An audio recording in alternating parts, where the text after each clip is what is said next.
Bonjour à tous, nous nous retrouvons ce dimanche et nous poursuivons la lecture de l'Évangile selon saint Marc au chapitre 1 et nous voyons Jésus et ses disciples qui entrent à Capharnaüm, cette ville où il se rendra bien souvent, et il entre aujourd'hui dans la synagogue.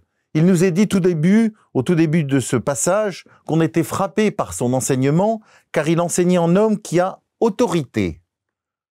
Autorité. Alors cela peut ne pas nous surprendre puisqu'il est Jésus, vrai Dieu et vrai homme, qu'il est le Fils de Dieu, qu'il est le chemin, la vérité et la vie.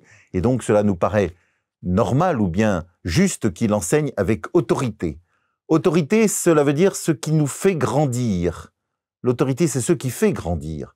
Et donc ce qui est important de voir, c'est que l'enseignement de Jésus nous fait grandir. Et il nous fait grandir dans l'intimité, dans la relation avec Dieu, nous qui tendons vers la vie éternelle.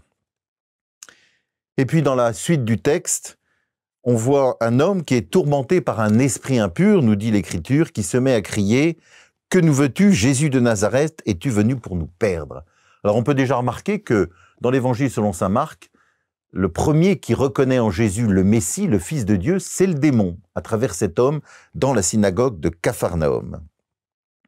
Et Jésus réagit, l'interpella vivement, nous dit le texte, « Tais-toi, sors de cet homme ». L'esprit impur le fit entrer en convulsion, puis poussant un grand cri, il sortit de lui. Alors, il me semble que ce texte nous montre que Jésus est le Sauveur, celui qui nous libère du mal. C'est-à-dire celui qui est vainqueur du mal et qui vient nous libérer du démon. Et ce point qui nous est rappelé dans ce passage de l'Évangile me semble important. Vous voyez, nous sommes invités à suivre Jésus au quotidien, à l'écouter, à accueillir son amour, sa grâce qui nous fait grandir en sainteté. Nous sommes aussi invités à nous laisser libérer par lui. Il est vraiment le libérateur, celui qui vient nous libérer de tout mal. En ce sens, il est le sauveur du monde. Alors, bon dimanche à chacun et à chacune, que nous sachions reconnaître en Jésus celui qui vient nous sauver du mal, qui vient nous libérer, qui vient nous sanctifier. Bon dimanche à tous.